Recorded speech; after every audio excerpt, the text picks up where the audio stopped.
बेशर्म बहू की कहानी। गौतम की शादी रश्मि के साथ हुई थी। आज उनकी फर्स्ट नाइट थी। फूलों से सजी बिस्तर पर बैठी रश्मि बहुत खूबसूरत लग रही थी। गौतम उसके पास गया और बिस्तर पर बैठ गया। उसने रश्मि के हाथों को अपने हाथों में थाम लिया। गौतम ने जैसे ही यह किया, रश्मि ने अपना हाथ खींच लिया। गौतम ने फिर से उसका हाथ पकड़ लिया और उसे गले से लगाने की कोशिश की तो रश्मि अपना सिर नीचे झुकाकर बैठ गई। गौतम, ओहो, शर्मा गई, लेकिन तुम्हारी इस अदा ने मुझे और भी दीवाना बना दिया।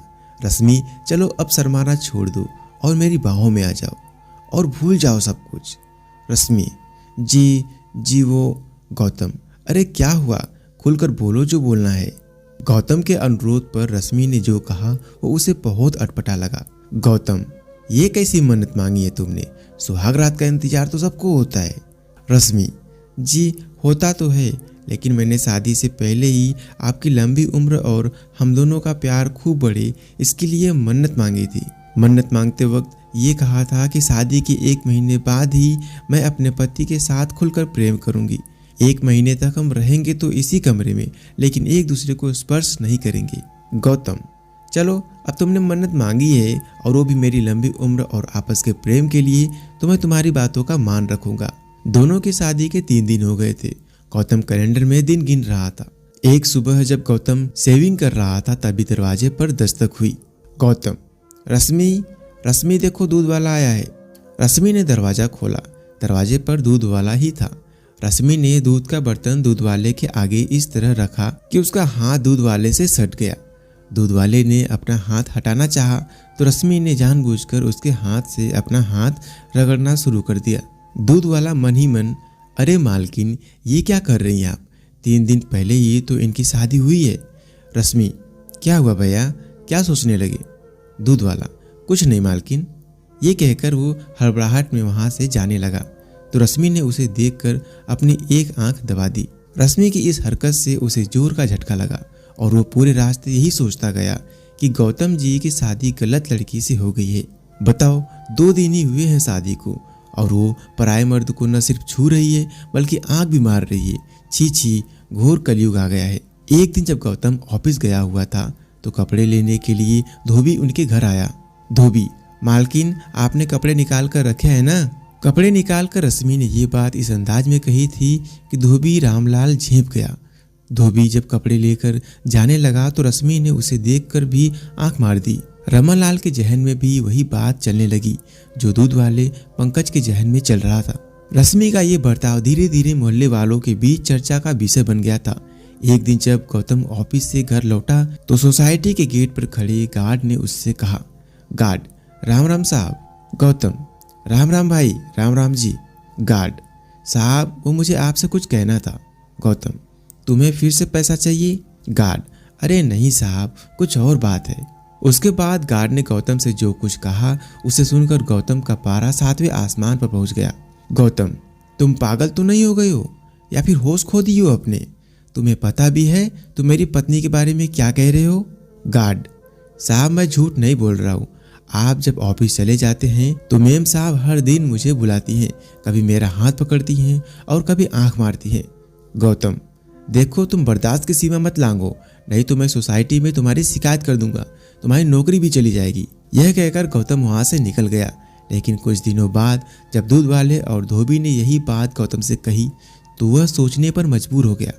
गौतम मन में सोचने लगा, ये सब लोग रश्मि के बारे में ऐसी बातें क्यों कर रहे हैं? मुझे तो उसने कहा कि उसने मन्नत मांगी है, मुझे छूने तक से मना कर दिया और गैर मर्दों को वो आंख मार रही है। मेरी गैर हाजिरी में उन्हें घर बुला रही है। नहीं, ऐसा नहीं हो सकता। लोग झूठ बोल रहे हैं, लेकिन सभी लोग झूठ क्यों बोलेंगे? क्या करूं मैं? रश्मि से बात करूं क्या? नहीं, उसे बुरा लग गया तो? गौतम रश्मि से प्यार करता था, इसलिए उसने लोगों की बातों पर कोई ध्यान नहीं दिया। लेकिन एक बात जो उसने महसूस की वो ये थी कि रश्मि किसी से घंटों बातें करती है। एक बार जब उसने पूछा कि वो किससे बात कर रही थी तो उसने कहा, यहाँ पर फोन पर बात करने में भी कोई पाबंदी है क्या? गौतम, पाबंदी? नहीं तो कोई पाबंदी नहीं है।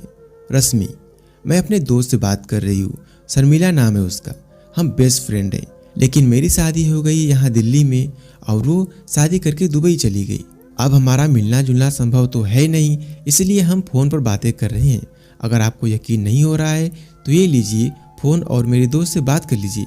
ये कहकर रश्मि ने मोबाइल गौतम की ओर बढ़ा दिया। गौतम ने सिर झुकाकर रश्मि की बात मान ली और वो मन ही मन बहुत दुखी भी हुआ कि उसने अपनी पत्नी पर शक किया। गौतम, क्या हो गया है मुझे? मैं अपनी पत्नी पर शक कर रहा हूँ, उस पत्नी पर जिस बेचारी ने मेरी लंबी उम्र के लिए मन्नत मांगी है। मैं बहुत ही बुरा आदमी हूँ यार, बहुत बुरा। वो बेचारी अपना सब कुछ छोड़कर मेरे पास आई है और मैं उसके साथ ऐसा बर्ताव कर रहा हूँ, शक कर रहा हूँ उस पर। उसने अपने पत्नी से माफी मांगी। एक रात की बात है, गौतम गहरी नींद में सो रहा था। तभी रश्मि बिस्तर से उठी और दूसरे कमरे में जाकर फोन पर बातें करने लगी। निरंजन, मैं अपनी हरकतों से पूरी कोशिश कर रही हूँ कि मेरा पति मुझे छोड़ दे, लेकिन वो तो जोंक की तरह चिपक गया है। देखो निरंजन, मैं तुम्हारे बिना जी नहीं सकती, कोई उपाय करो और मुझे इस नरक से निकालो। मुझे नहीं रहना गौतम के साथ, एक दिन भी नहीं, एक पल भी नहीं। रश्मि को ये बात पता नहीं थी कि उस दिन उसकी सारी बातें गौतम ने सुन ली है। जब वो अपनी बात खत्म करके बिस्तर पर पहुंची तो गौतम जगा हुआ था। रश्मि, अरे आप सोए नहीं? गौतम, सो ही तो रहा था मैं आज तक, तभी तो मुझे कुछ पता नहीं चल रहा था। रश्मि, ये आप क्या कह रहे हैं? क्या पता नहीं चल रहा था? गौतम, यही कि मैं तुमसे जोंक की तरह चिपक गया हूँ, तुम यहाँ नरक में रह रही हो। रश्मि, ये सब आप क्या कह रहे हैं? मेरी कुछ समझ में नहीं आ रहा है। गौतम, रश्मि आप तो सच बोल दो, ये निरंजन कौन है जिसे तुम आधी रात को बातें कर रही थी? सच सच बोल दो रश्मि, मैं तुम्हें कुछ नहीं कहूँगा।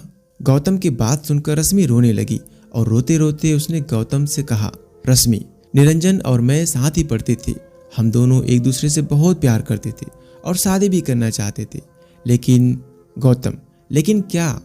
रश्मि, मैंने ये बात अपने पेरेंट्स से बताई तो वो उखड़ गए और बिरादरी के बाहर शादी करने से साफ साफ मना कर दिया। फिर जबरदस्ती उसकी शादी गौतम से कर दी गई। शादी के बाद सुहाग रात को मैंने तुमसे झूठ बोला था कि मैंने कोई मन्नत मांगी है। मैं चाहती थी कि तुम मुझसे दूर रहो, यही नहीं, मैं ये भी चाहती थी कि तुम मुझे घर से निकाल दो। इसीलिए मैं दूध वाले, धोबी और वॉचमैन के साथ ऐसी हरकतें करने लगी। गौतम, रश्मि तुम्हें मुझसे पहले ही ये सच्चाई बता देनी चाहिए थी। रश्मि, मैं चाहती थी बताना, लेकिन तुम मुझसे इतना प्यार करती हो कि मेरी हिम्मत ही नहीं हुई तुमसे कुछ कहने की। गौतम, रश्मि फिक्र मत करो, मैं निरंजन से तुम्हारी शादी कराऊंगा। रश्मि तो यही चाहती थी, लेकिन अगले दिन रश्मि के साथ ऐसा हादसा हुआ जिससे सब कुछ बदल गया। उस दिन रश्मि निरंजन को फोन करके यह खुशखबरी दे ही रही थी कि तभी उसके घर का झूमर खुलकर उसके ऊपर गिर गया। रश्मि लहूलुहान हो गई। जब गौतम ने रश्मि की यह हालत देखी तो तुरंत अस्पताल ले पहुंचा। डॉक्टर, आपकी पत्नी का खून बहुत बह गया है, इन्हें आईसीयू में एडमिट करना होगा। खून बहुत बह गया था, इसलिए डॉक्टर को उसे ब्लड चढ़ाना पड़ा। ब्लड गौतम ने ही दिया था। पूरे 1 महीने रश्मि अस्पताल में ही रही। इस बीच गौतम ने एक बच्चे की तरह उसका ध्यान रखा, उसे टाइम पर दवा देना, खिलाना पिलाना, जब तक वो सो नहीं जाती उसके सिरहाने पर बैठे रहना। 1 महीने बाद जब वह पूरी तरह से ठीक होकर घर आई तो गौतम बोला, रश्मि तुम अब पूरी तरह से ठीक हो गई हो, लेकिन तुम थोड़े दिन और आराम कर लो। उसके बाद तुम्हें जब भी निरंजन के पास जाना होगा प्लीज मुझे बोल देना, मैं तुम्हें छोड़ दूंगा। गौतम की बातों को सुनकर रश्मि की आंखों में आंसू भर गए। रश्मि, गौतम तुम मुझे छोड़ दोगे किसी गैर मर्द के पास? गौतम, गैर? निरंजन से तो तुम प्यार करती हो ना? रश्मि, प्यार करती थी, वह मेरा पास्ट है और तुम मेरा फ्यूचर।